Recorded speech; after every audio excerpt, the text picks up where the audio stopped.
Hey everyone, here's the moment you've been waiting for. Aria, the bass player from Freeze the Fall, came to our store, sat down with me, and we played bass together. We talked, we had a time of our life. I hope you're going to enjoy what you see.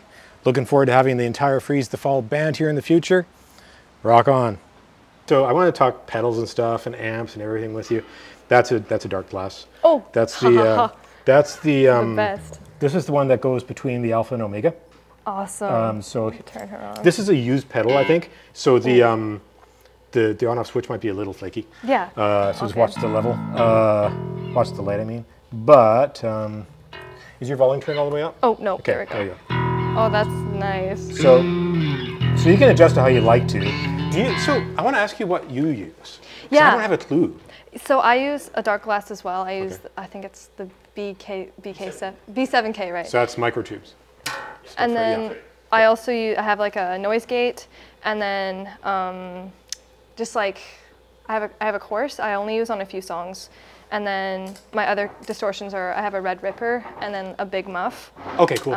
Which I use more for like solo-y things, and but yeah, that's good. So you got multiple stages of tone changes you can do on the fly. That's great. Yes. So that way you can kind of leave them on their standard settings. You probably have it like penciled in or the dark glass and the noise gate are like I always have those on, and then like I have certain songs that use other things, but yeah. What was the red what? Oh yeah, the Red Ripper. That What's was that? Another gift from Thomas Ilgen. Cool. And that's another distortion pedal. Oh, okay, cool. Yeah. I don't know that one at all. It's pretty cool. It's very loud. Is it? It's very loud, Nice. but it's fun. Awesome. I do like it. Yeah. Well, of course, because you're in a trio. So we all know that the bass is like, I mean, okay, we know that the bass is the most important instrument. It's true though. Like we're your guitar player. Sorry, Quinn. You're a guitar player. So Quinn can stop playing. Yeah. Focus on singing or whatever. And the song continues. Yeah. And you're playing, I guess, exclusively fives? Yes. So you're able to, I mean, the sort of tone that you go for, I don't know, we can try to emulate it here a little bit if you want. Yeah. This is actually already pretty close with is the it? dark Yeah, glass I was now, messing with it a little bit, thinking like, I wonder if this will get you started Yeah, in the no, ballpark. it's actually really close. Cool. It's a very different amp probably than what you use. So when you're finding your tone, not when you're like playing a place and you're renting gear. Like I assume you probably rent like an amp for live or whatever. Yeah. But the tone that you're going for to go out to the mains, do you come directly out of your pedals? Yes, I do. So you got a DI, and then the output of the DI goes to the mains and also to your amp kind of thing? Yeah. Cool. Okay. Exactly. So you got to get the tone from your pedals. Yes, it's all in the pedals. Okay, so your dark glass, so you've got I guess you've got, do you have a cab sim on there, do you know? Like an amp sim on the end of it? I don't know, I'm not very good with all the so the dark glass pedal, what's the order of pedals? I might need my father to help me on this one. He helps me set it up. Yeah, so you're not running an amp sim on that. Okay. Yeah. No. Basically DI, bass, effects, direct to the board. That's right, yeah. So we run a couple of feeds typically, and we'll blend them. So we run a clean DI to the board sometimes. And then we'll also run the whole pedal chain off to the board as well. And then our sound guy has kind of the best of both worlds. Cool. Yeah, yeah. So the distortion you get out of the pedals, you have to watch the treble so it doesn't get all fuzzy. Yeah, it's right. Yeah, you get kind of that fizz on it, right, on high end. So yeah, so sometimes we're having to roll that off a little bit and kind of tame it down. But yeah. Do you have Jesse doing a lot of your sound these days live? Yeah, he does. More just the big gigs, or? Yeah, kind of the bigger shows. Some of the local stuff, he doesn't come into Kelowna for that. Okay, yeah, sure. Yeah. Yeah, so Jesse does the majority of shows, and typically our bigger ones are higher profile shows, and he comes in from Alberta for that. Nice. I'm usually coordinating with him or work along with him because I'm trying to get the monitor side dialed for these guys because they're all plugged in with the ears, and yeah, it's been awesome. Jesse and I kind of got a little machine going. We show up at a show, we both know our roles, and our goal is to get these guys up and running as quick as possible, and they can just focus on what they do, and that's. But you're all really friendly now, right? So you know each other well enough. He probably knows exactly. Okay, I know what to do. I know what to do for that. Yeah. Awesome. He knows. Awesome. Cool stuff. All right, cool. So that's Jesse from Bell Development. We'll talk more about him too, and I'll talk more with you in a little bit. Great? Yeah, absolutely. Okay, awesome. Yes. Thanks, man. Yeah. So I was wondering that because bass traditionally, when you're playing live, like what they used to, show up with a Fender Precision, Yeah. they plug into a GI, and you're out of luck. You do what they decide to do. Yeah. And in the older days, you're at the control of the live sound guy to get your tone. And, you know, tone used to be basically like, Yep, exactly. right? So it's kind of nice these days that we don't have to worry about that sort of stuff. Yes, it's very nice. There's way more like customizing. Yeah, for sure. Which is Yeah, awesome. you can keep your volume up. I want Okay. to hear you play. Yeah. So you've got a similar bass, but yours is the 2 pickup version. Yep, and it's a combustion. It's a combustion. Cool. Yes. Active though. You said. Yeah. Okay. Active. So how do you set your active control? So it's got like what, bass, mid, treble, or what? With the opposite, whatever it is on them. Yeah, it looks actually pretty much exactly like this. Has all the same controls. Okay. I don't really know what the difference between the NGs and the combustions are. They're very similar. Yeah, I guess just the extra. Just the extra pickup. I guess. Yeah. Yeah, and then I guess appearance-wise, the pick guards look different. Pick guards are different. Do they have the same bridge design? Yes, they do. Still separates. Okay, cool. Yep. Right on. Yeah, pretty similar, but Might be different woods and finishes too, right? Yeah, totally. Yeah. I would imagine. But yeah, so how when you're playing live, then again, having an active bass in that case is really important. it's very nice. I understand yes. why you're playing active for gigs. Yep. Yeah, I use my D-Rock for our drop C songs, and it sounds really good, but it just doesn't sound quite as well as the actives do, Yeah, in my opinion. Very sure. good still, though. For sure, for sure. Yeah. So bass playing. So how many years have you been playing bass now? Close to 4, I think. Okay, cool. Yeah, And how did you get so. started doing bass? that man. Yeah, because you play guitar and bass and things like that, right? Actually, drummer. I bang on the pots and pans, so I don't really make music. I just make noise. Okay, cool. I wasn't like that into music. I started on ukulele, and I took lessons for actually quite a long time, but Oh, cool. I was never that passionate about it. And then one day I just walked in my room and there was a bass on my bed, and they're like, "You're gonna play bass now." Awesome. And at first I was like, "Okay, sure, this is cool." And then I got signed up with lessons, and Nice. my first teacher, his name was Billy, and he was the reason I do bass now. He was amazing. Right on. He's incredible. He has a very like Dream Theater-esque sound, which is kind of I think where yeah. I get my ideas from. So he was awesome. I had him for 2 years, and then he moved on. So I don't play with him anymore. Every now and then we get together in the summer and do a few lessons. But he was really awesome and very inspiring. And yeah, that's where I started. That's awesome. I love bass. So yeah, of course, when you start, you're like, trying to figure out how to do it, right? Did you started yourself just messing around with it? Yeah. So you probably started with your thumb like this, or? Yep, started like this. I Yeah. tried to figure out Twinkle Twinkle Little Star, Yeah. all the like basics. Yeah, it's tuned completely differently from a uke, right? A uke is a It great is, chording yeah. instrument. It's like the 4 thinnest strings of a guitar. Yes. So it's great for like the singer-songwriter stuff. Yep. Right, and then everyone learns like, okay, I've got like 4 basic songs. or Riptide by chords. Vance Joy. Yeah, exactly. Awesome. Yeah, awesome that choice. kind of stuff. So that was, I guess, knowing how to kind of play some sort of stringed instrument was helpful when starting bass. They're not, I wouldn't say they're that similar, but you know, it's something to start Well, with. yeah, I mean, if you're playing an instrument, it makes a huge difference because Totally. you've got the rhythm down, you've got Basic theory. basic and- theory down, exactly. Yeah.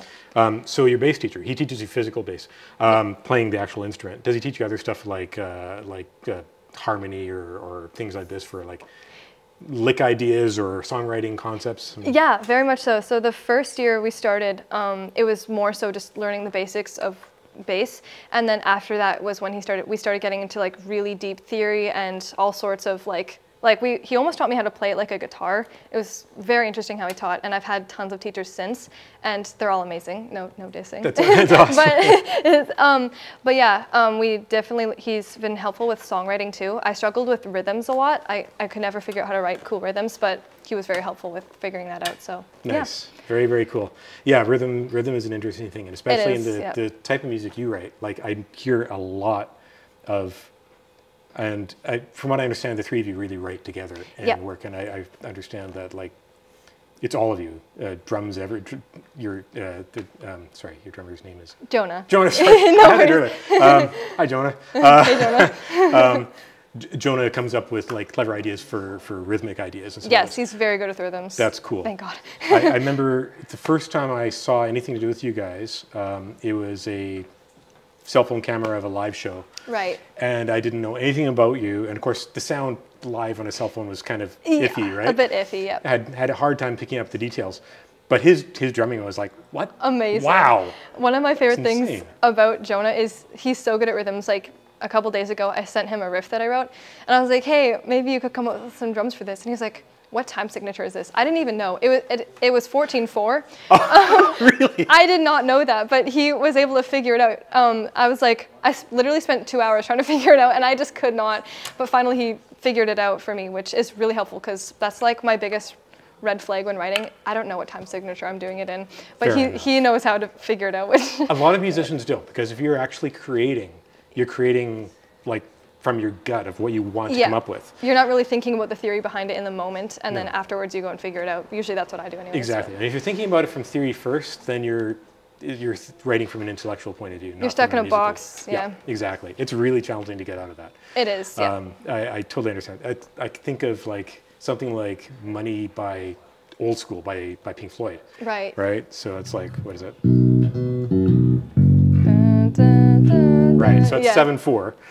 1, 2, 3, 4, 5, 6, 7, 4. And I remember hearing them talk about it. Like, I assume it was the bass player who wrote the lick, Roger Waters, probably. Yeah, hopefully. Hopefully, yeah. And the drummer, Nick, was like, I was like, what do I do? What am I going to do with this, right? Right. So he's playing and he's added an extra thing at the end every time and just had to go in a circle around it. Yeah. And they're not a band that was known for, I mean, their band that was very creative, but they weren't known for like speed or complexity. Right. But they wrote music, again, music first and lyrics first, and math didn't matter to them. Yes, that is the best way to write. Awesome way to do it, for sure. It's totally awesome. To do that and then come up with stuff that's actually quite complex and has the band actually learn it must be very, very challenging. Definitely, yeah. But I listen to you and Quinn, you tend to play identical riffs. Yeah. Right? And like the timing, you guys are very tight. Like your timing is Thank amazing. Everything is, even like the gig I unfortunately had to miss that night when you were just up the street from here. Yeah. The cell phone footage I've seen from that already was like, wow. Oh, thank you so much. Incredible. Thank you. Your timing, your tone, all of you guys just sound so good. Thank you very much. Clearly you play together like a lot. Yeah, 3 times a week. Really? Wow. Practices, Oh, that's fantastic. Lots. So for yourself, when you're just like playing music, like the music that you guys write as a band is one thing. Yeah. And I'm sure you listen to stuff that's in that genre or whatever stuff. What do you like to listen to just for fun? Oh yes, I love this question. I definitely like metalcore. My favorite band, Bring Me the Horizon. Yeah, they're my favorite. Yes, I love that band so much. Incredible. Yeah. I like Lorna Shore, Motionless in White. A bit heavier stuff than what we do, but we're planning to get a bit heavier as I get better with a pick, hopefully, because then I can go faster. Yeah, you normally do fingerstyle, right? Yes, totally. But I'm trying to learn with a pick, not because I want to switch, just so that I have both options. But yeah, just metal, rock, that kind of stuff. Right on. Very, very cool. Yeah. I guess mostly more current artists are gradually, that's your thing, right? You sound like a current artist, well, you are a current artist, but you sound like if you have any influences, I would say it's current artists. Like yeah, so for the most part, for sure. That's awesome. Yeah. That's good. Music is neat these days. It really is. You know, like if you listen to older artists, you can almost pick out the generation by like 5 or 6 years just by listening to a band, even if you've never heard them before. Exactly. Right? And there are exceptions. Again, like a band like The Warning, they almost for a while sounded very vintage. Yeah, definitely. Now they don't really anymore. I think they found. Yeah, the new album, like Keep Me Fed, was. Is that what it's called? Yeah, Keep Me Fed. Okay, sorry. Yeah. I had to make sure. I was about to sound like a poser. It sounds a lot more modern than their other stuff. It sounds really good. It does for sure. They've come up with a new sound, and they change all the time. Right? Yeah, everyone does. Queen of the Murder Scene was like really old sounding. Yeah. But amazing too. Really, that's my favorite album by them. Me I too. love that Absolutely. Yeah. It's so funny. I think most of the musicians prefer that album to most of their other stuff. I think so. And when they went to their next album, I was like listening, like, this is great. It's really cool. And it was actually their third album era when I got into them. Yeah. And then I found Queen of the Murder Scene. I'm like, oh wow, this is amazing. Yeah. It's so good. Yeah. But they did key changes, modulations, and time changes in Queen of the Murder Scene and dynamics, and it was amazing. And then their third album was kind of like, well, this is a little more straight ahead. Yeah, definitely. And it's good. It's really cool, and there's amazing stuff on it. Totally, I kind of missed that. Very and then different, they really combined the two for their latest album, I think, for sure. I think so. While also being more modern, right? Like, yeah, definitely. What I liked about Queen of the Murder Scene was it was a concept album, which we know. Yes. And like the actual vinyl artwork, like the booklet, it was so cool. Like each page got like slowly more like messed up as it went. Like it was like more bloody, and it was so cool. That was awesome. That was really cool. Yeah, very cool. Yeah. Speaking of concept albums, you mentioned Dream Theater. Yeah. Oh my gosh. Do you know the album Scenes from Memory Part 2? Of course. My favorite album by them. So good. It's incredible. And it's a concept album. It tells a story, literally tells a story from start to finish with narration kind of characters. Beautiful Not narration, album. but characters at the beginning. Yeah. And that was one of those albums where I was like, I mean, it's John Young? Yeah, John Young, the bass player. I listened to him. That was the first time I ever heard him actually do a little bass solo. Yes. And I'm like, oh my gosh. Okay, they freed him to do whatever. This is like, I'm not even going to attempt to play it. He let like all of his like tricks out for that one little bass solo. Yeah, It was awesome. Awesome. And I think he, as far as I can tell, he plays exclusively with his fingers. Yeah. Oh my And he plays so fast. Insane. Have you heard the Yitzy Jam? Yeah. Oh my gosh. I like that one part. Like, I'm not even going to begin to try to explain it, but he's like, yeah, exactly. It's insane, right? It's crazy. And he has, as I'm sure you're aware, this is a thing, that sort of bass player personality thing. Yeah. I mean, I'm very talkative and all that stuff. When I was your age, I was actually really shy. Oh, really? Yeah, and but then I learned to get past that because I was working in music and performing. I needed to get past that. Mm-hmm. But he never, I don't think ever did. Like I heard him talk for the first time only a couple of years ago. Like three of them did, or two of them did like a little like discussion talking about some new concert coming up, and he just stood there the whole time. Yeah, and that's the classic bass player. Then at the end he finally said, yeah, on July 31st or something. I was like, Yeah. whoa, he does have a voice. He has a voice. Yeah. No, that's the same. Bring Me the Horizon, their bassist Matt Keane. Yeah. In all the interviews, zero stuff from him, but at the end he'll be like, thanks. Nice to talk to you. That's awesome. That's awesome. Well, funny. I mean, obviously you're talking with me, and that's great. I'm happy to hear it. But again, I was actually wondering, like, can you show me like some of this stuff in one of your songs or something? Yeah, Because totally. I want to like learn some of your stuff. I think it'd be kind of fun.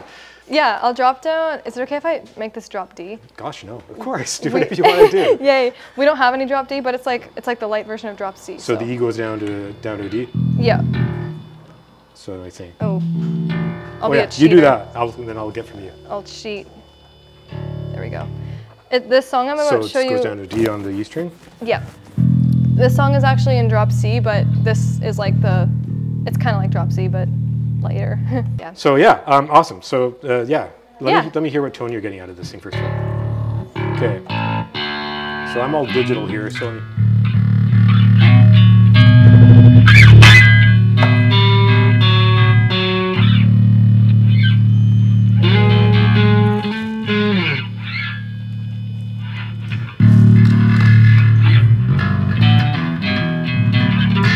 Okay, I'm ready. Yeah, awesome. I thought I'd show you a little piece of our song Aurora, which is on the Red Garden. Awesome.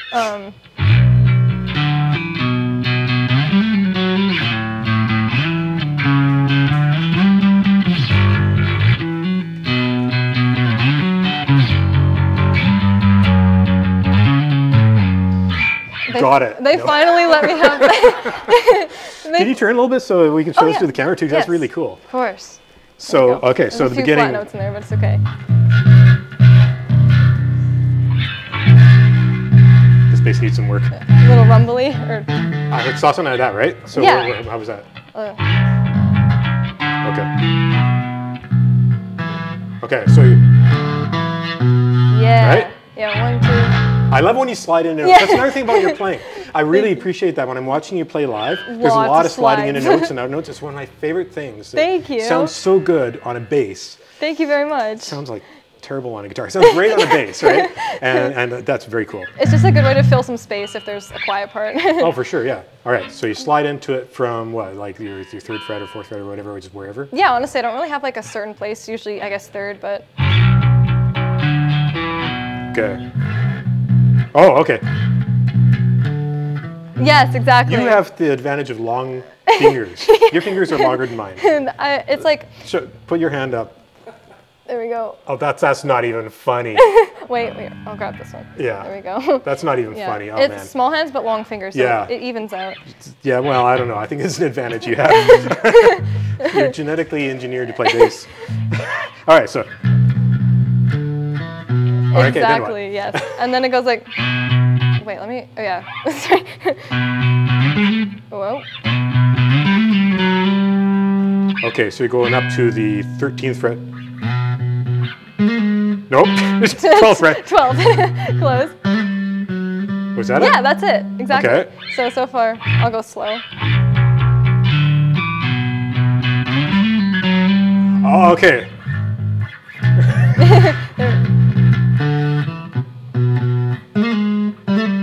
Yes, exactly. Okay, yeah. cool. That's awesome. And then down, I think 7th. Yeah, I'm really bad with like numbers. Me too. I'm barely past pre-calc 11. And then Same, actually. this is not my thing. Oh, sorry. Playing it slow is messing me up. Yeah. Holy moly! Is that all one string? Yes. That's another thing I'm bad at. Is I'm bad at like figuring out this is the same note here. Okay, no, that's cool. That's really cool. Thank you. It's a great line. It's a great sound. I'll do it slower now.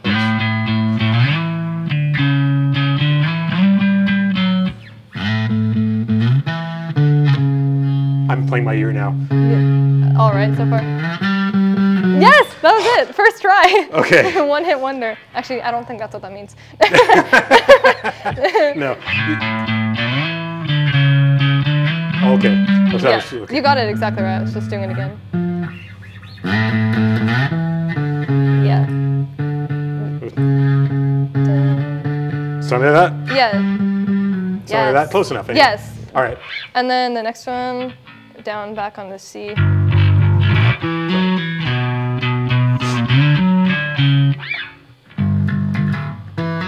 Yes. And then what? And then, wait.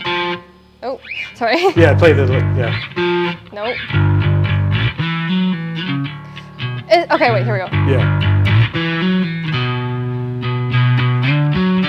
Oh. Yes. Was that the note? First note? The lower one. There we go.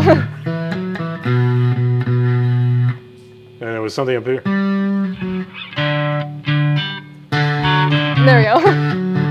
Cool. Yes, that was That's it. awesome. And then the last one. Nothing you do is like just, I'm the bass player stuff. Yeah, like the little. Yeah, so one more time. So. Yeah. Oh, I got quieter.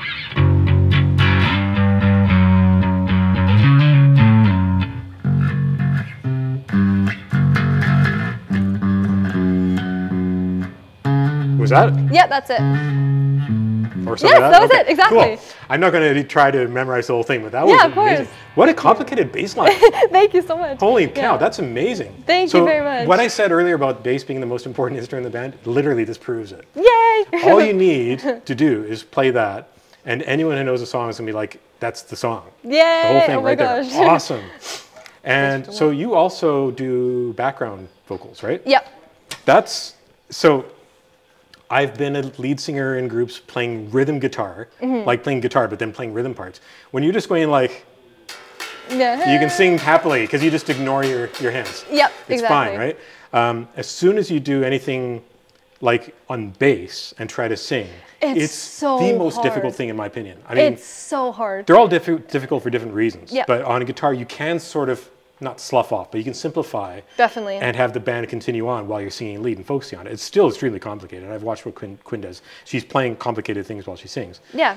But you can write it in a way that if you don't need to do something that's counterintuitive with the rhythm on guitar and voice, you can do it. Yeah. On bass, the bass part is often doing weird, complicated things and awkward rhythms. Yep.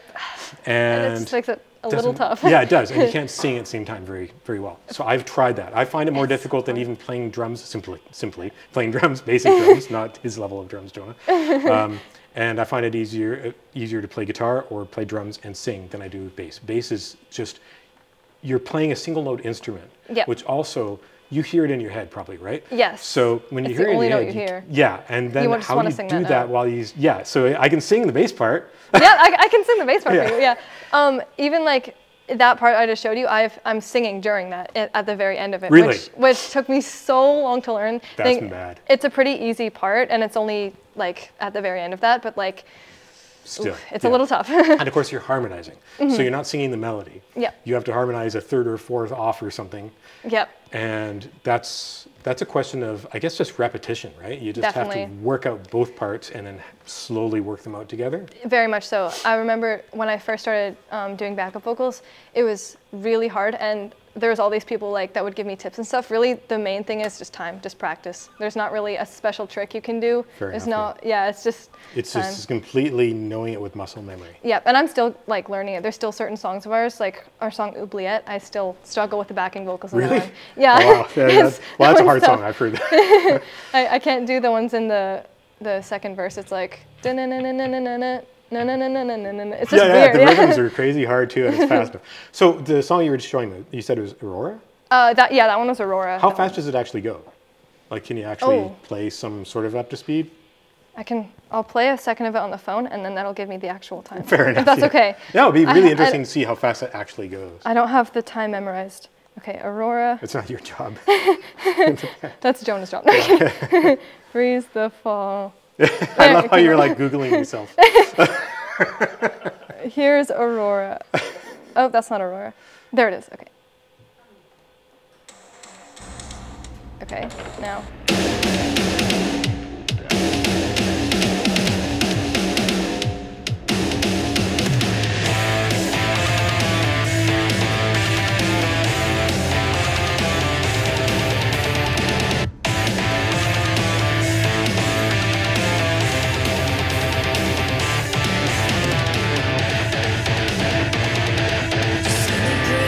Okay, so it's like,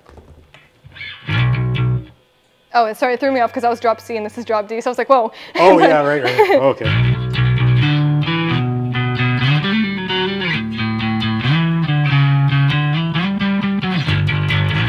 Oops. It's like that around That's that so speed. cool. Thank you. Yeah, you're playing an unfamiliar bass, but you're doing Yeah, I was trying to figure, I was like, wait. Yeah, no, for sure. That's awesome. And I love your tone. It's a very articulate tone. It's got like heaviness to it, but I can always hear when you go up on the G string, I can hear the lines you're playing really well. Thank you very much. Really cool. I use a lot of my favorite strings, G and B, like the very lowest and the very highest. Yeah. Those are my favorites. Awesome. Yeah. How does it, like, so when you're playing live, actually when you're just playing in general, like you work out your stuff obviously very carefully. Do you ever like just improvise or mess around or come up with things, like when you're writing lyrics, when you're writing licks, you just kind of mess around and improvise and see what you come up with, kind of? Yeah, okay, so one thing I want to get better at is improvising. I'm not the best at it, but when it comes to writing, that is like probably the best way to do it. Just messing around, seeing what happens. And sometimes you're in the mood. Sometimes you write like 3 things that you love, and then some days you can't get anything. So it can also just depend on the mood and stuff, but improvising, cool. It's a good way to write. You ever like sit there and you're like listening to some group and you're like, man, I wish I'd come up with that lick? Yeah, all the time. Like the intro to Panic Attack. I wish I would pay anything to have written that. I know, right? I want to steal that. Yeah, me too. I wish. It's like, can I just transpose it down a semitone and everyone will think I wrote it? Yeah, make it mine, yeah. Doesn't work that way. No, unfortunately. But yeah, no, there's a lot of stuff like that. Or you hear a song and you're like, you know what? It sounds like something I wrote. Yeah, okay, I've definitely been there. I can't remember what song it was, but, I wish I could remember, but I had a song like that the other day. I was like, wait, that's kind of like, it was Ghost. I can't remember who it was by, but it was a song called Ghost, and it was like some pop song from the 2010s. Okay. But I was like, wait, that kind of sounds like If Freeze the Fall was pop. I wish I could tell you more about that song. That's awesome. I don't remember who it was by. That's very, very cool. Yeah, it's kind of like, well, I mean, but then, yeah, and then you have to worry like, okay, so Freeze the Fall, people are going to think that we're influenced by this pop group from the 2010s. It's like, no. It's just a coincidence. Yeah, it is. Like Jimi Hendrix said, there's only 12 notes, so. Yeah. if you want to be inventive, you have to think outside the box with that stuff, right? You know? Billions of songs with 12 notes. So Absolutely, absolutely. there's going to be a little crossovers every now and then, but. So bass playing influences, like besides your teacher, besides, what was his name, your first teacher? Billy, yeah. Billy, yeah. Besides people like that and other people we've worked with, like, again, like, you know, we're talking about like John Young, people like that, but like, are there bass playing influences outside of your genre that you've ever like learned from or picked up licks from? Or? Okay, I wish I could remember the name of his YouTube channel. It's Charles something. Okay. But this is not an artist. Well, he is an artist, but he's a bass player. Yeah, he's a very good bass player. He's really good at slap and tapping. Oh, I think I might have known. He has like orange hair, and he's British. Yeah, and he has a signature bass. Yeah. He was very inspiring, and he doesn't really do metal. He does more funk and jazz. So he was really interesting. But specific like. A bass line that I sometimes look at for inspiration, I think it's called Deantown. It's like, wait, I can't. Oh, I'm in drop C, I can't play right now. But let's tune it up. We can tune up, yeah.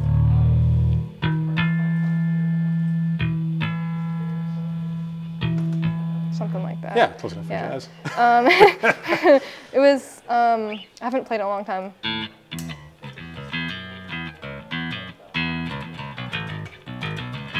Just like weird stuff like that. I like that one. I did not play it right at all, but. Oh, that's okay. But yeah, no, it's cool. It's funny, right? Because I find myself like, again, so I have an older brother and an older sibling, two older siblings, and my mom was a classical pianist. Oh, really? So yeah, so awesome. We all learned piano from birth, like. We could read music in my family because she taught us right before we could like read English. So that was kind of neat, right? That's awesome. It really helps. Like as a professional really musician, nice. I can like sit down. That's how I ended up getting music, like bass playing work. Is that yes, I can play by ear, but someone could like throw a chart down and I could sight read it. And you could play it. Yeah, which really helps. Sight reading's right? amazing. It's a really helpful tool if you just want to like make some regular money as a musician. Yep. Not if you want to be a creative artist though. Yeah. Almost hinders things. Mm-hmm. It took me years to get outside that box, but yeah, like I used to listen to people like my brother was a brass player originally, so he listened to people like Chuck Mangione, right? And so I grew up listening to like soft jazz. Yeah, so this was just kind of wild. different stuff for sure. And then he handed me down his like Kiss albums. So one of my first bass influences was Gene Simmons. Wow. And it's funny because I listened to like older Kiss in the old days. It was actually really cool bass writing. And again, like definitely a simple rock group, basically, kind of one of the inventors of kind of like commercial rock. Yeah. Because they were around in like the mid 70s and really out there, right? Like they were really inventive in what they did. Inventing something that's straight ahead, simplistic music, kind of. But you listen to early Kiss, his bass playing was really cool. Like he was the guy with the licks. He was the guy with the riffs. He did all the fun things. Yeah, he did all the fun things. Yeah. And he wasn't like a chops player, but it was all, like he was one of those guys who'd be like, he'd do like bends on the bass, and I'm like, the last like growing up, like later on in life, like it was like Chris Novoselic from Nirvana did stuff like that. Right. Yeah. Right. And it's like, wow. Weird. It's like Kiss, Nirvana, and it's like, what's going on with the world? It goes in cycles. Definitely. And then I listened to all these older guys. 2011. Right. He played on one of the Chuck Mangione records, and I hated the whole album. It was all really boring, like slow songs. And then he went to this one part. I've got to retune also. And where they just went into like a funky R&B jam. It was like.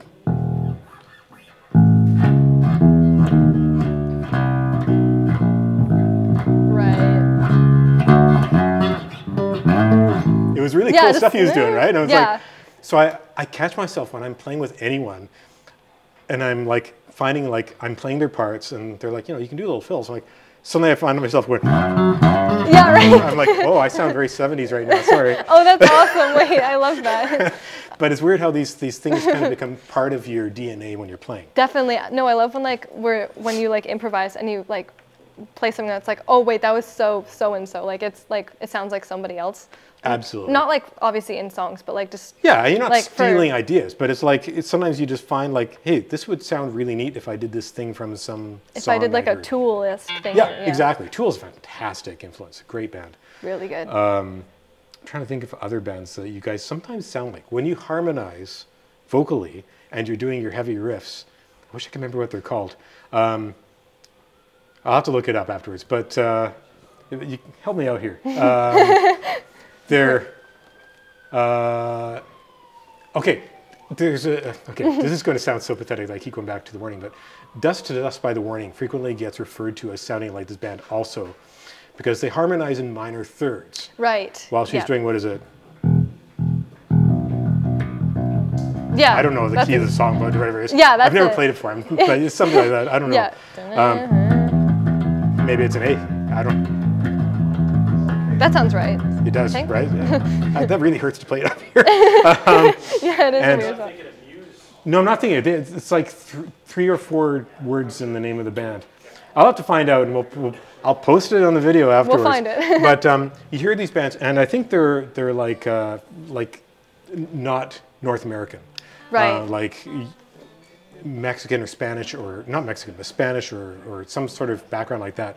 And they have a dark twist to them, but you find yourself like playing music where it's like a repetitive bass line that's like a cool groove, and then you harmonize over top of it, and suddenly people listen to it. Reactors are an interesting topic, right? Very much. You hear them listening to your song, and they're like, oh, it sounds like, I almost cringe when I'm watching reactors listen to some band. I'm like, oh, they're reacting to this band like, it sounds like, I'm like, stop. Yeah, that's the last thing someone would see. No, it doesn't. It sounds like this band and this song that they wrote. Very much. Yeah, that's a very good point. And again, with only 12 notes, you're going to have influences, you're going to have similarities, but also just writing. If you put like 5 people independently and say, write a song kind of in this speed, in this genre, in this key, make it minor. You know what? There's going to be similarities. There's going to be like hundreds of songs that have that same key, that same minor key, but like that doesn't mean you sound like them. No, exactly. There's lots you can do within that. So there's pros and cons. Like the whole reacting world. When I started my channel personally, my personal channel, and people would call me a reactor because I was kind of reacting to a band that I happened to like. And again, it happened to be the Warning. So my favorite of that like commercial kind of successful young rock. They're doing something that people weren't successfully doing, which is really neat. And they made it big because of reactors. Yes, the reactors social media, are so helpful with getting the name out, just like spreading the word about bands. Absolutely. Yeah. It became a successful strategy to allow people to put your songs on social media and talk about it and say, hey, this is really cool. I like this. Even if you don't like it, it's getting exposure out there, and it's exactly. And their fan base will see it and share it to other reactors. And yes, and as you know, with strong fan bases, if people like it out there, they're going to get tons of support and information. If someone posts something negative about it, you're going to get even more support and reaction. Like, every time there's like some even like slightly negative comment, we have like these like, I'd say like 20 like diehard fans. They comment every video. They're everywhere. I think the Warning has like the same like kind of group. Yeah. And they just like, they will flood the comments. They'll be like, you're wrong. Yeah. It's so funny. Yeah. You're wrong. I'm actually one of those guys. I'll be like, if someone says something like, specifically again, when we're talking bass and we're talking about Alejandra, I use her, when I teach bass, I use her as a video example of like, this is the ideal technique for playing bass. Very good technique. It's perfect. Like she plays over the bridge pickup. Yep. She's trained by like someone who does like jazz fusion, right? Like that's his main thing. And even though his band isn't something like that, his playing and his like Fodera 6 strings that he plays and stuff, that guy. Yeah. He plays like right behind the frets, and it's just like, this is like bass playing 101. Yeah. Most people don't play like that because you don't need to. But it's so helpful. It's and it sounds so good. It does sound good. Yeah, she's like more down here and very much down there. It's very articulate sound, right? It's jazzy almost. And it's awesome. And she like so when someone goes in there and talks whatever and like says something like, yeah, the bass player is really good, kind of playing basic bass parts. I'm like, what? You're wrong. Yeah. And it'd be the same thing with you guys. Like if someone were to not point out the quality of the 3 inputs in being a power trio. It's a critical thing. And again, like this, the most famous power trio really of the last 20 years is actually Nirvana. Yes. Right? Exactly. They weren't like super skilled, right? I mean, arguably. But arguably the drummer was, but yeah. But they worked really hard at doing the music they wanted to do. And Kurt Cobain, like he was, a self-taught guitar player. Yep. And he started in ukulele, and he's a self-taught guitar player, right? And he worked so hard to be able to do lead guitar parts and stuff like this, and really tried. And he loved playing. Yeah. Like, he was really into it. Very until they passionate. ended up with Pat Smear sort of joining the band and doing the guitar. He could slough off. Yeah. But like the three of them, and Chris on bass, like he was, again, like basically self-taught. Yeah. He was a guitar player. And he's like, Wow. I'm going to learn bass. And he That's got amazing. a great sound and great style and doing the bends and stuff like this, like really cool stuff. Yeah, very much so. Any power trio, it's funny how that became like the phrase. The term, yeah. Any trio Yeah. doing rock or whatever has so much that they have to do more than a typical rock group of like, I've got like the rhythm guitar player, I've got the separate singer. Yeah, like two singer, yeah, like Two guitar players and a singer and a bass player and a drummer. Yeah, that's or a keyboard player. That makes everyone's jobs very different. definitely. You can stop playing, the song goes on, you can work out different parts, you can harmonize differently. You don't have to worry about singing. Yep. Even like messing up is less like in the spotlight. Yeah, exactly. It's just a very different dynamic. It is, and it's a lot. No offense to doing it, I've played in many bands like that, but it's easier to not mess up. You can if you're worried, like I'm not entirely sure what the next phrase is, you can sort of just keep playing and chill and simplify, and the song still goes on. Yeah. If you do that in your bass parts, everyone's going to know. You will hear. You will hear. First of all, your fan base is going to be like, oh, she's just changed the bass part. And it'll be the talk of the town for like a month, right? It's like, Exactly. no, actually, which song am I playing for a second? Hold on. Yeah, exactly. And another nice thing about like 4-piece, 5-piece bands that I'm very envious about is that they can get away with putting more tracks in their songs, because people who aren't in the music industry will believe like, well, there's 5 of them, of course it's going to sound bigger. But if we put tracks in, people are like, oh, they're fake. Yeah, but no, it's a hard thing. Yeah, I mean, and tracks are kind of or playing to clicks are something that you have to do now as you get into like music videos and stuff, and you get to the point where you're playing live. There's going to be light shows that have to coordinate with it. Exactly. You might have effects coming in, and they've got to be timed to it. And like tracks, they're not bad. They're just like we might have a baritone guitar in the background. It's not a bad thing. It just makes it sound better. It just makes it sound fuller. So everyone goes to live shows and they expect it to sound like the CD. Yeah, and if you want it to sound like the CD, you're gonna have to deal with a couple tracks as a 3-piece, especially. So absolutely. Yeah. It's part of the way it is. But I've also watched enough of your videos to see you guys have also just been like, you know what? We're going to play this song now. It's a cover that we're kind of learning. Yeah. When you just rock it, and it's like, it's real life. Exactly. It's partly improvisational, right? Yeah. So like, okay, I know the song pretty well. We want to do another song for you guys. So Exactly. let's do this. Yeah. That is another thing. Our covers don't have any tracks, just our originals when we do them live. The freedom of doing that way is great. The Yeah. pressure is different. It's different. Yeah, it's a different feel. We get our like experience as like a garage band, and when we do our covers. Absolutely, kind of it's a fun. different feel, but it's fun to Yeah. be able to do that. It's there are bands who strive really hard to sound like the CD. Yep. And do it without tracks. Yeah. To do that, you have to bring in more musicians. Yes, that is the trade-off. That changes everything. Yeah, and like we've been a band now for close to 3 years, so like it'd be so weird to bring in another member. Like the dynamic's there, you know. You guys are good friends, right? Yeah, very much so. So that's very cool. Besties. That's awesome. That's so critical to the whole experience, because you're going to spend a lot of time together. Yeah, no, and music is such a vulnerable thing. You have to be comfortable with the people you're writing with, or else it's not going to be authentic or anything. So absolutely. So you play Dingwall basses. Yes. And that's your thing. That's the thing. That's awesome. Dingwall. And you're playing dark glass. A lot of your fundamental tone comes from dark glass. Yeah, right now. mostly dark glass. And when you're using amps yourself, what are you using for like when you're rehearsing, whatever? What do you play through, or just whatever, or do you have certain setups? Or? Yeah, we have like it's his, so he has a Fender Rumble. It's one of like the smart amps that you can like put like Wi-Fi through, and like nice. Those are cool. It's helpful for practicing because I can like play along to songs through the amp. Oh, cool. So yeah, that was nice. But yeah, it sounds good. That's awesome. Yeah. And when you're practicing bass, like you've studied with teachers for years and years and years. When you're practicing bass, did you go through like, okay, like right, scale warm-ups and all these different sort of scales and things like this?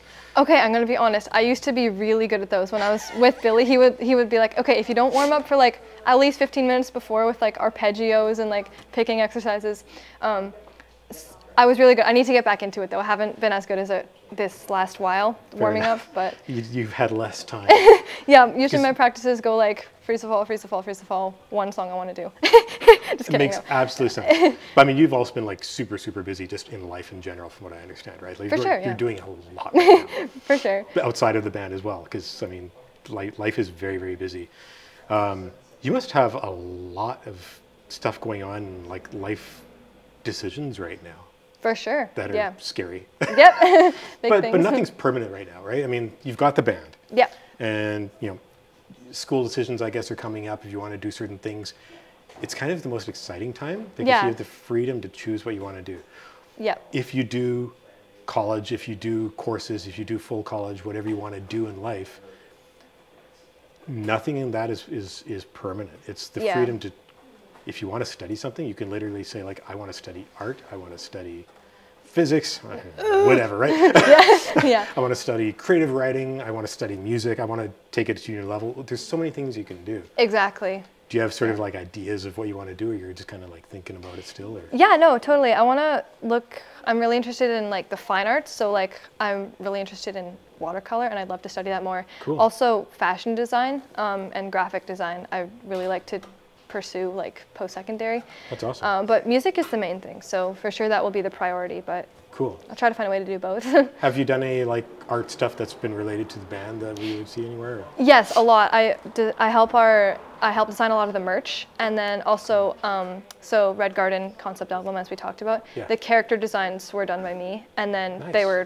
they were like redone. Well, not redone, but like I guess improved upon by our actual artist who makes the final cuts of the merch and art, I guess. Cool. But like I just kind of help him come up with ideas for the like the basis of things, and then How it's actually put together might be like you need their assistance for like the best choices. yes, for sure. Cool. Just finalizing it all, but yeah. Talk to me a little bit, if you don't mind, about the video for VHS. Right. Oh, that one was fun. That was our. That's my favorite video, period, final of all music right now. Thank you so much. It's exceptional. You guys act really well, like good actors, Thank visual you. actors.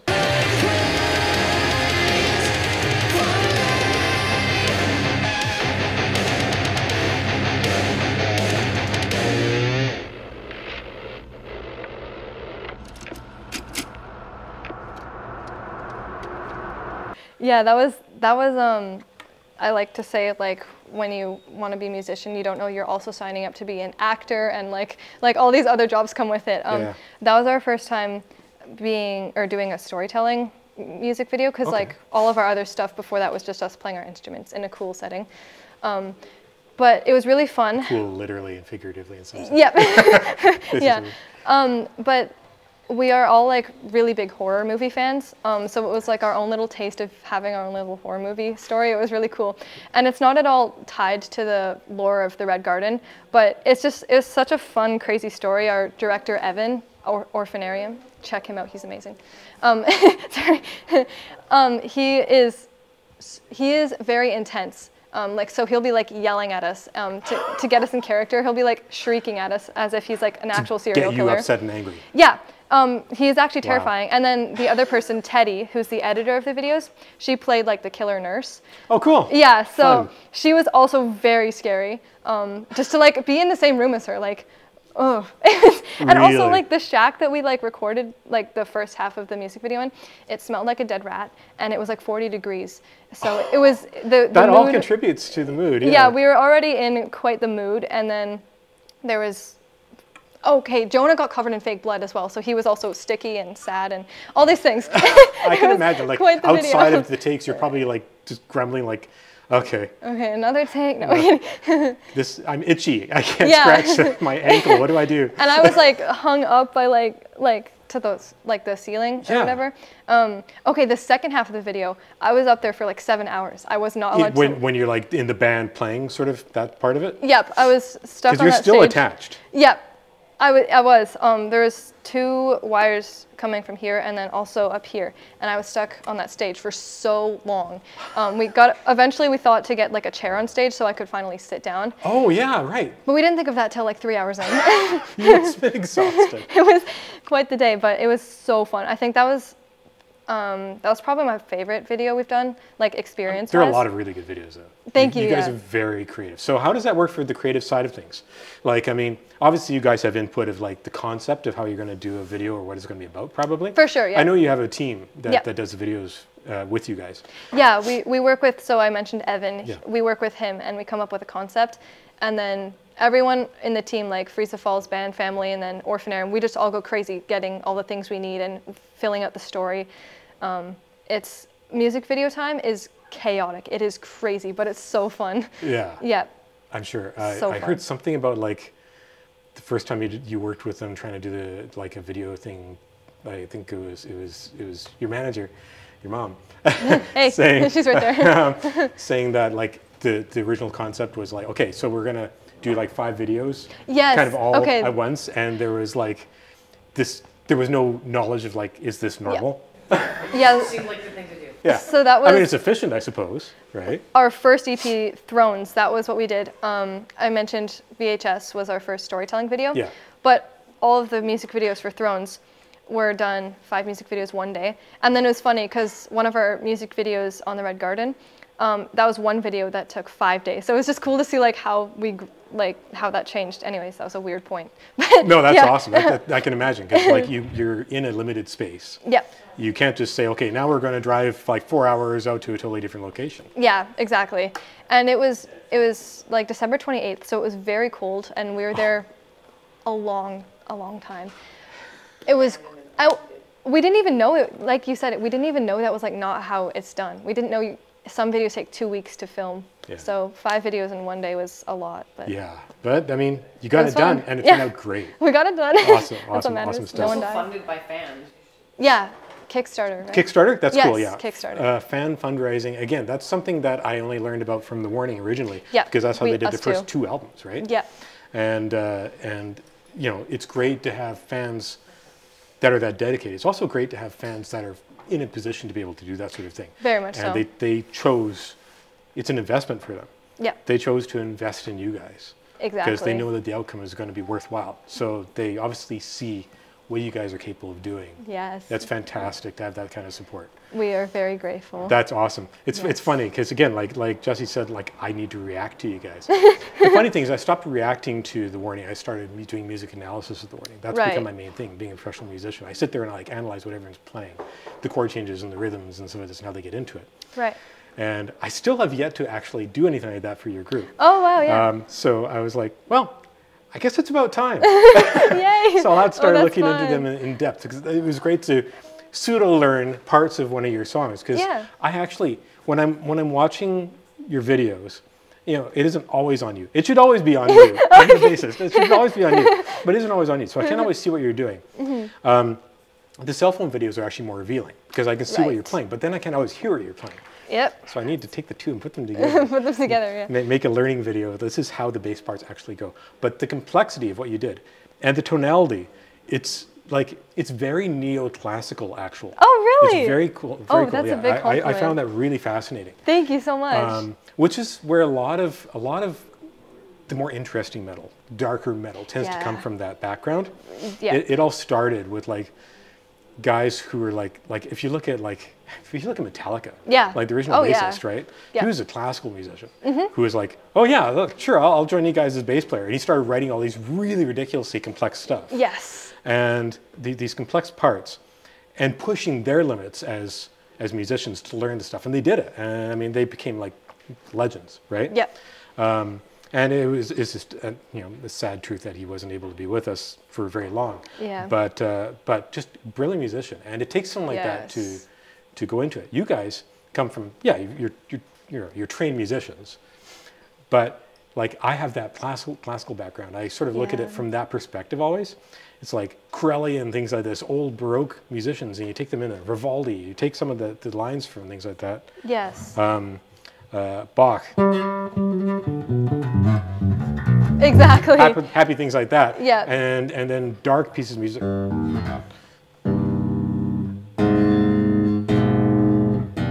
Yeah, just weird All chords. changes like that are the foundation of a lot of great metal songs. Yes. Okay. Another thing with classical, I mentioned Billy a few times. Yeah. He was huge into classical, so Oh, cool. I get a little bit of not specifically classical, like directly classical, but his playing was influenced by classical, which, so yeah. Makes sense, right? It's very, it's interesting how tied classical and metal are together. Like they have a lot in common. Awesome. Yeah. Awesome.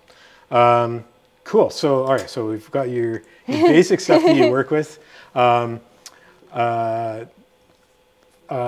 So songs that you are currently working on. You can't tell us too much details, I'm sure, but you are in the writing stage, I guess, right now, right? My favorite. Yeah. Which is it your favorite? That's cool. Creating the songs is kind of the part where everyone's input becomes a legacy part of history. Right? Yes. It's going to go down and do that. So you're working towards a full album. Yes, we're so excited to finally do a full length because there's a lot more like creative freedom, I guess. You don't need to have like your one like radio hit. You don't need to have your one weird one. You can like, you can do That's a good description of how it works. You can do whatever you want. I'm so excited to keep going. We have sorry, I'm just trying to think of what I can say. Yeah. Don't let any. If you let the cat out of the bag, we'll edit it for you. Tell us after. Yeah, it's gonna be really cool. It's not that similar to what we have out so far. So like, okay. It's another. I feel like it's another level up. It's shaping up to be pretty cool. I'm very excited. So are you in the writing, or are you at stage, or are you in the studio stage at this point? Yeah, so we're writing right now, but at the end of August, we'll be going in to record some of them. Not all of them. But some of them. No, of course, that would be a big effort. That's awesome. Very exciting. Yes. When you're in the studio doing stuff, at least in more recent times, you obviously do like doubling up. Quinn probably doubles up in some of the vocal stuff and things like this. Yeah. As a bass player, you don't really go in there and like, okay, I'm going to add 2 other bass parts. Yeah. I wish that. Oh, wait, that'd actually be really cool. You can do it. I've seen people do it. I might have to advocate for that one day. There's some pretty amazing bass players out there who do a lot of work themselves. Actually, I was listening to like Tony Levin's solo albums. Right. He did some really interesting stuff. Layering up bass. And he plays like, there's a song, I can't remember what it's called, but it's off of one of his solo albums where it's just him and a bass, and he sings. Okay. And he sings well. He's not like he doesn't have like a lead singer voice, but he sings well. And he's just him like jamming on this really cool like bass line. And it has every trick under the sun. I'll have to look it up and tell you. Yeah. You know what? Hang on a second, I'm going to look it up. We're going to do it. I need to know. I looked up Aurora, you can look up this. You need to listen to this song because it's got every bass trick under the sun in it, and he's playing it while he's singing. And it's like, what? That's insane. I know. Mad respect. Absolutely. So hold on. You can pause if you need to for a sec. Don't want you to run out of space or anything. Yeah, okay. Tony, 11 album. Will that work? 2011 album, 2011 artist. Albums. Resonator is the album. Places to go. Whoa. But, harmonics, okay. yeah.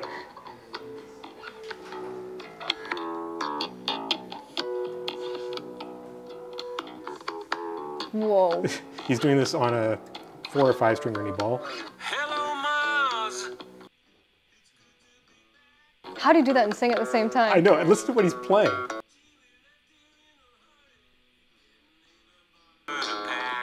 That's back of it, crazy.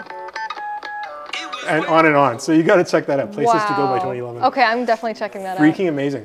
But then other songs on that album, he overtracks like 4 bass parts.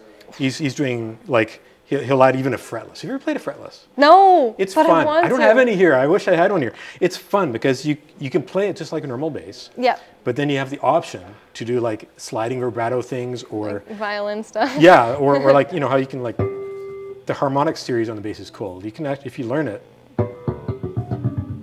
Whoa, cool. You can learn how to do scales that way. It's really cool.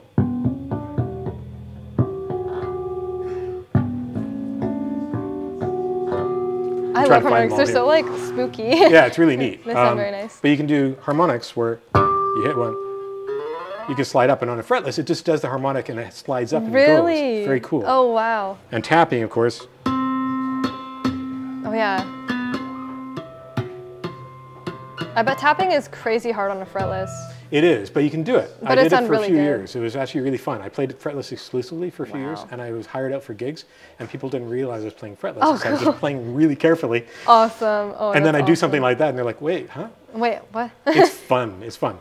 But those are That's really textures you can add. And if you're doing stuff in the studio, you have the option, like borrow or rent a fretless bass for a bit. You might find, hey, wait a minute, this could add a really cool texture to a song. It sounds like you can usually pick out if, like in a song, if it's a fretless or fretted bass. You can. Fretless sounds so cool. It's It very does. different, but It I love does. the sound of There it. were some classic 80s bands where people played fretless like all the time. Yeah. And if you have the action low, it has that sort of mwah sort of Yeah. sound. Mwah. It's a different tone, but it's awesome. Yeah. Very cool. Very nice sound. Awesome. So you do tunings. Yeah. We usually are in either just like standard or drop C. But we've also been writing in C sharp lately, which I really like that tuning. That's a good sound. Yeah, but unfortunately, it's gonna be tough to pull off. Like, we're gonna have to figure out how to do it live because every string is different from drop C. Yeah. Only by half step, so it won't be that bad. And you have but- 2 basses right now, so Yeah. you've got 2 tunings covered. Yep. But if you need to do it on the fly, well, you're gonna have to get a collection. Oh man, wouldn't I'm I glad you like this one. These interviews are wrap. Oh man, that's. We have a few here if you're interested. Yeah, All but right. it's experimenting with tunings is always fun. It is. Yep. It's funny. It's like on guitar, you're experimenting in tunings to get different chords and come up with creative ideas. But on bass, people need to do that too. For sure. It gives you completely new ideas. And Yeah. thinking outside the box Yep. is a difficult thing to force yourself to do. Exactly. Yes. So I get it. I get it. Yeah. All right. Well, cool. So this is awesome. So your latest EP is called The Red Garden. The Red Yes. Garden. It's out. It's fantastic. I highly recommend it. They're incredible music videos for them all. Thank you. This is Aria. She's the bass player for Freeze the Fall. Thank you so much for your time. Thank talking. you so much. This is so fun. This has been a blast. It's been so And we're going to fun. keep talking, but we're going to go off Oh, yeah. camera. Yeah. Okay. Awesome. Rock and roll. This is Tapestry Music. We're at 2705 Main Street in Vancouver. We have other locations. Check our website, tapestrymusic.com. And we also ship all over the place. So I hope to see you here or hope to see you online. Rock and roll. See you guys. Bye.